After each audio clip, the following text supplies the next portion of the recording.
tayo'y di na nagkita.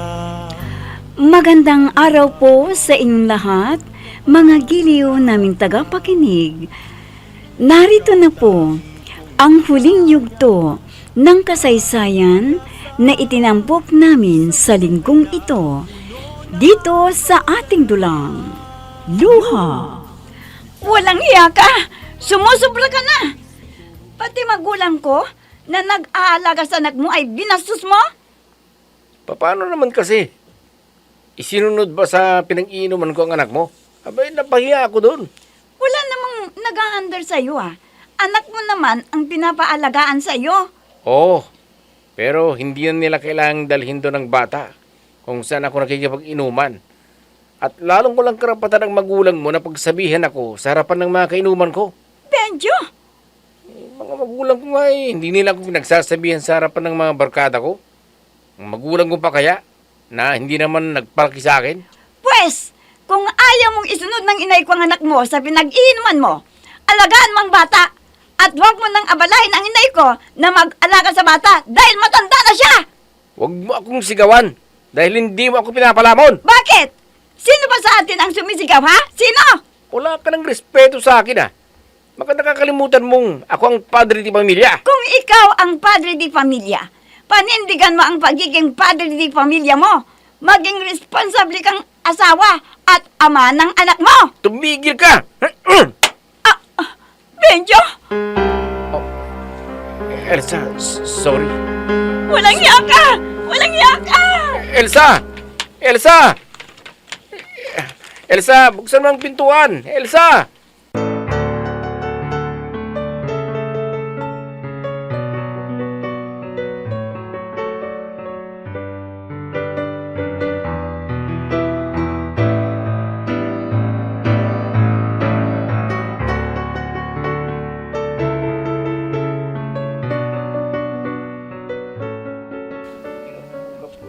Ay, yan na nga bang sinasabi ko sa'yo noon pa eh. Hindi mapagkakatiwalaan ang Benjo na yon. Pag nalaman ito ng itay mo, baka kung ano pa ang magawa niya sa Benjo na yon. Pakiusap, inay. Huwag na ho ninyong iparating kay itay. Ano? Ayaw mong ipasabi sa itay mo ang ginawa niya sa'yo? Ay, tignan mo nga yung mukha mo. May black eye ka. Nagawa lang naman yun dahil tinaasan ko siya ng boses. Kahit na, hindi rason yon para saktan ka niya. Kami nga ng mga magulang mo'y hindi ka namin sinaktan. Nilangaw o lamok ay ayaw namin ng tatay mo na dumapo sa'yo. Tapos, ito siya, ang lakas ng loob para saktan ka? Nabigla lamang siya, inay. Kaya niya ako nasaktan. At ipinagtatanggol mo pa siya ngayon, ha? Inay, mahal ko siya. At mahal din niya ako. Mahal ka niya? Mahal ba yung ginawa niya sa'yo, ha? Sa lagay ba niyan mahal ka, ha? Elsa? Nandyan na ho si Benjo. Sige po. Huwag mo siyang pagbubuksan. Hayaan mo siyang kumatok ng kumatok.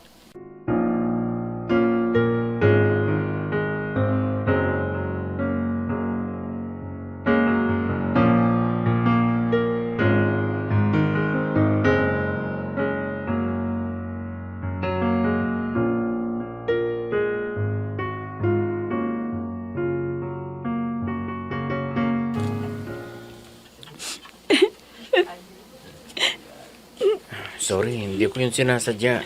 Bakit mo ko sinaktan? Sorry na. Nabigla lamang ako. Para maalis yung sama ng loob mo. Saktan mo rin ako. Sampalin mo rin ako kahit ilang beses. Para mawala yung hinanakit mo sa akin. Hingi ka ng pasensya, tapos sasaktan mo ako ulit? Hindi na, pangako. Hindi na kita sasaktan pa, Elsa. Pangako yan.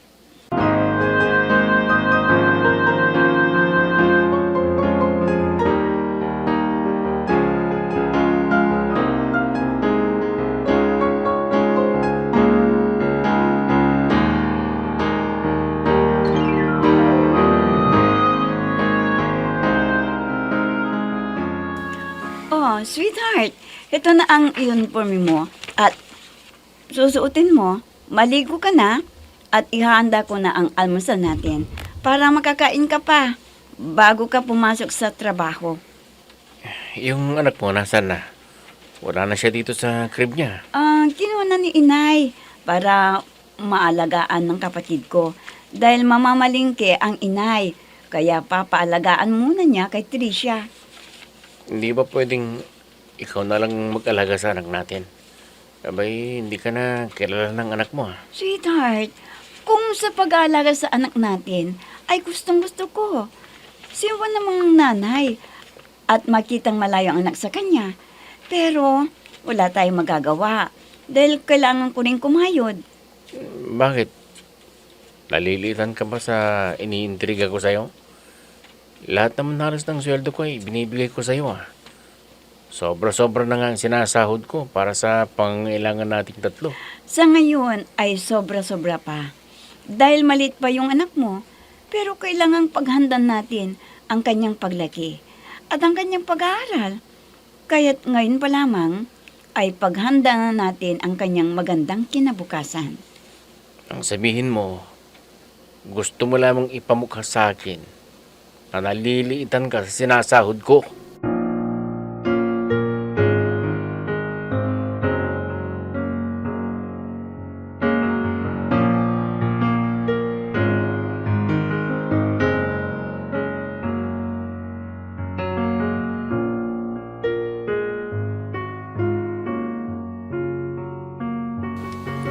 Oh, Angie, kanina ka pa ba dyan?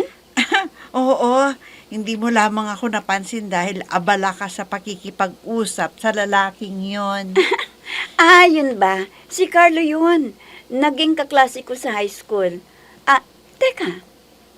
Bakit ka naririto? Hindi ka ba pumasok sa munisipyo? Biyernes pa lang ngayon Pumasok ako. Lumabas lamang ako dahil break time namin. At gusto kong bumili ng merienda dito sa grocery mo. Salamat naman. At sinusuportahan mo ang mini grocery ko. Oo naman. Grocery na rin kasi ito ni Benjo. Kaya syempre, gusto ko siyang suportahan sa pamamagitan ng pagbili ko ng mga gusto ko dito. Ano ulit ang sinabi mo? Grocery na rin ni Benjo? Kaya dito ka rin bumibili? Ibig mong sabihin, kung hindi ko asawa si Benjo hindi ka bibili dito? Wala akong sinabing ganun ha. Magkano ba lahat ang nakuha ko at aalis na ako? Ito't matatapos na ang oras ng break time namin Hindi pa ako nakakabalik sa munisipyo. Sige, kwentahin mo ng lahat.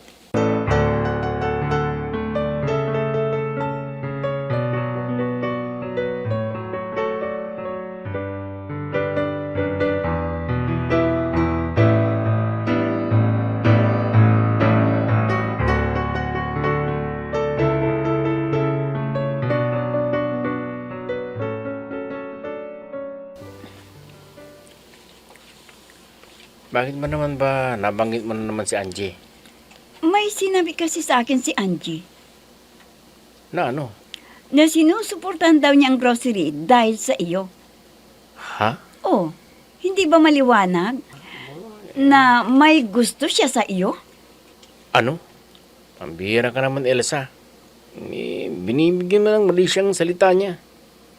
Magpasalamat ka nga at doon siya bumibili sa grocery mo At sa ibang grocery. Tignan mo nga, marami siyang nadaan ng grocery bago siya magkarating sa grocery mo. Pero mas ginusto pa niyang bumili doon sa'yo. Oo. Dahil sa iyo, kaya siya pumupunta doon. Anong dahil sa akin? Kaya siya pumupunta ron. Anong ibig mong sabihin? Para makita ko? Araw-araw kami nagkikita sa munisipyo Bakit pa siya pupunta sa grocery mo para makita ko? Samantalang iniwanan niya ako sa munisipyo para bumili lang ng paninda mo sa grocery. Mag-isip-isip ka nga.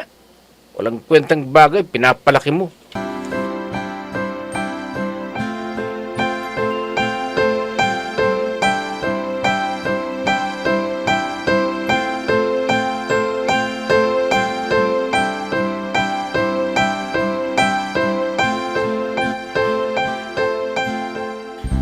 Pumunta ka doon ulit mamayang tanghali At dadagdagan ko ang ibibigay ko sa'yo. Ikaw na bahala. Kwentuhan mo siya para hindi niya maramdaman ang paglipas ng oras. Hoy, hindi kita binabayaran para tanungin lang ako, ano? Binabayaran kita para sundin lahat ang sinasabi ko sa'yo. Huwag kang mag-alala. Dodoblehin ko ang ibibigay ko sa'yo. O sige, bye!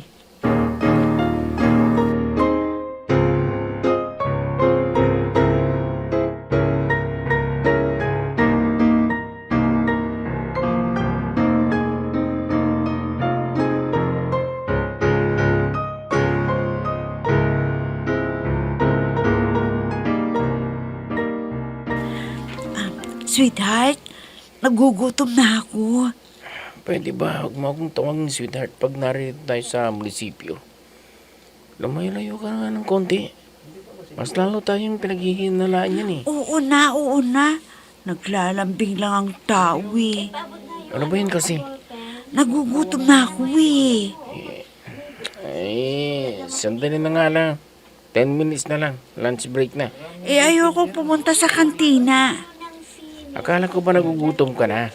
Bakit ngayon ayaw mong pumunta sa kantina? Nakakasawa na kasi ang ulam na niluluto nila sa kantina. Paulit-ulit na lang yung ulam doon. Mas mabuti na yung paulit-ulit kaysa wala.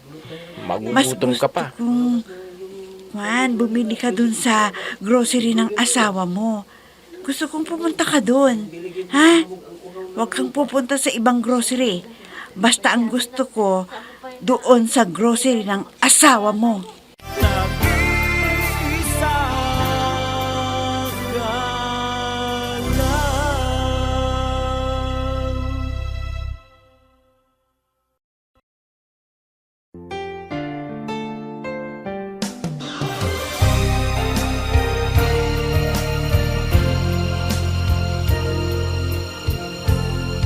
Magmula nang tayo'y di na nagkita, nadama ko ang Bibili na nga muna ako ng pagkain ng babaeng yan bago ako kakain ng tanghalian pa. May lalaking kausap si Elsa. At nagtatawanan pa silang dalawa. Teka nga't bibilisan kang paglakad. Elsa!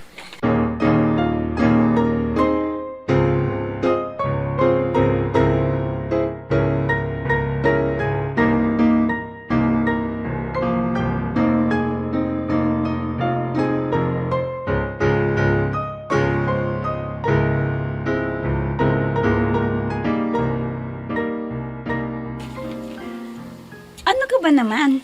Hindi ka man lang sumagot sa pagbati sa iyo ng kausap ko. Napahiya tuloy. Sino ang lalaking yun, ha? Sino? Kaklase ko yun sa high school. Isara mo ngayon ang grocery na to at umuwi ka. Dahil kung hindi mo na madadatnan ng anak mo sa bahay. Kaya umuwi ka sa bahay ngayon din.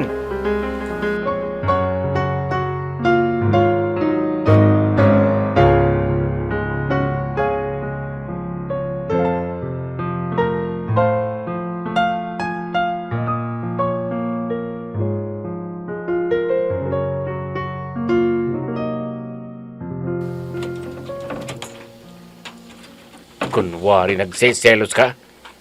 Yun pala, ikaw ang may ginagawang milagro. Ano bang pinagsasabi mo, ha? Ano? Magtatanong ka pa. Sino ang lalaking yun, ha? Sino? Sinabi ko na sa iyo. Kaklase natin noong high school. Ano ka ba? Ganun. At nakikipaglandian ka pa pala sa taong yun. Halika nga! Aray ko! Medyo nasasaktan ako. Bitawan mong baka. Kaya pala ayaw mong pagkatiwala sa ibang pangangahan ng grocery na yun. Kaya pala ayaw mong isa ng grocery. Dahil doon pala ang meeting place ninyo ng lalaki na yun. Ay halika! At kakalbuhin kita! Aray ko! Bitawan mo ako.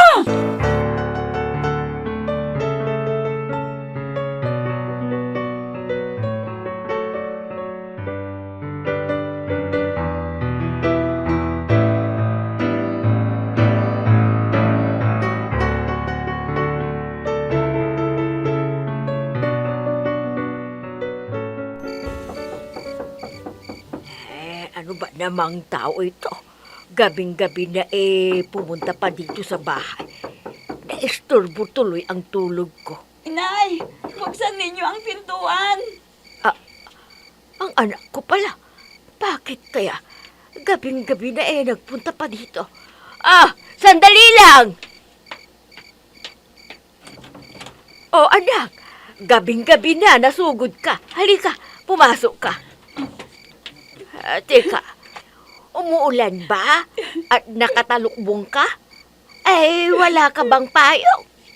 Ayoko na ho talaga, Inay. Ang alin ang ayaw mo na? Teka, alisin mo na nga muna yung talukbong mo para maipahangin na yung to... Anong nangyari sa ulo mo? Bakit ka nagpakalbo? Inay, magkikipaghiwalay na ho ako kay Benjo. Magkikipaghiwalay na ho ako, Inay.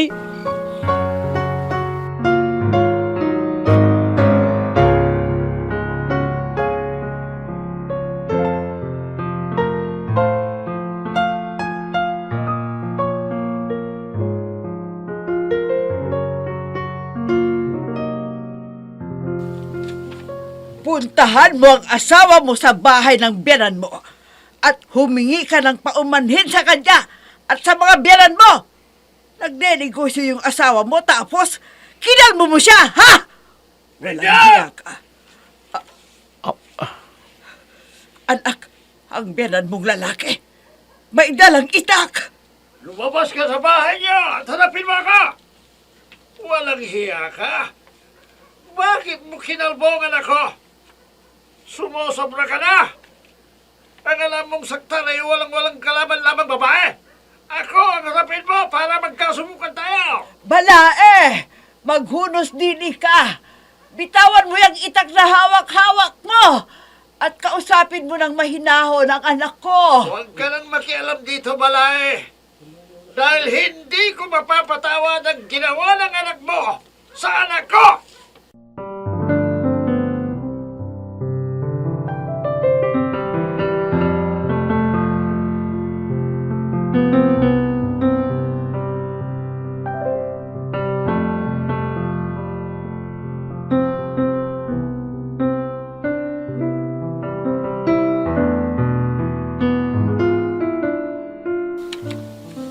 Nako, mabuti na lamang at walang pasok sa munisipyo ngayon. Kung hindi, pareho kaming malilid nitong ayong na to. Dito na pala ako sa bahay niya. Nakatulog ako dahil pinalis ako ni Inay sa bahay. Nagriring yung cellphone ko. Sino kaya to? Si Angie pala. Bakit kaya? Hello? Ayong, salamat ha. Dahil sa ginawa mo, tuluyan ang hihiwalayan ni Elsa si Benjo. Angie, anong ibig mong sabihin sa mga sinabi mo? Wrong dial pala ako. Pero narinig mo rin lang ang sinabi ko. Sige, aaminin ko na sa'yo. Binayaran ako ng kuya ko para ipaghiganti siya sa pang-aagaw mo kay Elsa sa kanya. Ngayong wala na sa'yo si Elsa, amanos na kayo ng kuya ko. Mararamdaman mo rin ang sakit na inagawan. Hindi. Hindi!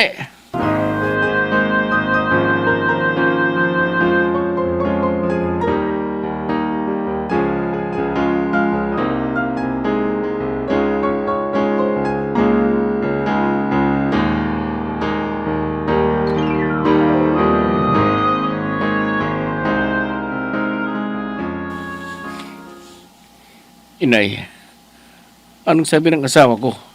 Pwede na ba akong pumunta sa bahay nila? Kinalulungkot ko, anak. Ayaw ka talagang kausapin ng asawa mo. Pati nga rin ako, ayaw niyang kausapin. Tanging ang biyanan mong lalaki ang kausap ko. Mas gugustuhin ko pa ang bungangaan ako ni Elsa araw-gabi. Hindi yung ganito na ayaw akong kausapin. Dahil mas masakit pala ang ayaw na akong kausapin ng asawa ko. Sa ngayon, ang tanging magagawa mo, pahupain ang galit niya. Pero hanggang kailan, Inay? Ayaw na niya akong kausapin. Paano ba kami magkakaintindihan? Paano ba? Mas gugustin ko pa ang talaga na ako kahit oras-oras. Huwag lang ganito na ayaw kong kausapin. Dahil mas nasasaktan ako, inay. Elsa! Bumalik ka na sa akin, Elsa! Elsa! But here you are to remove that pain. Isa ka lang.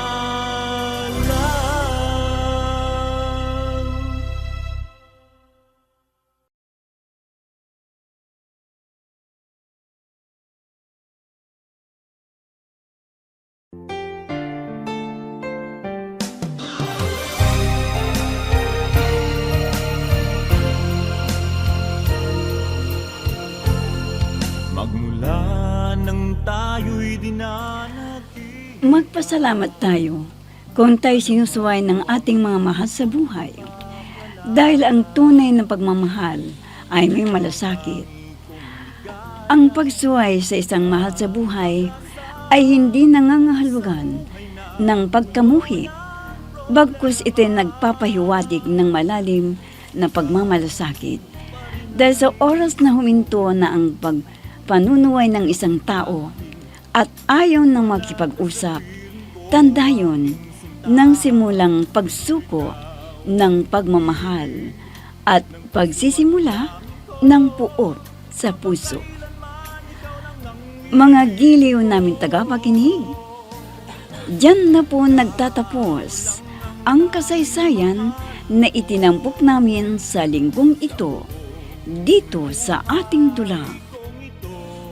Luha!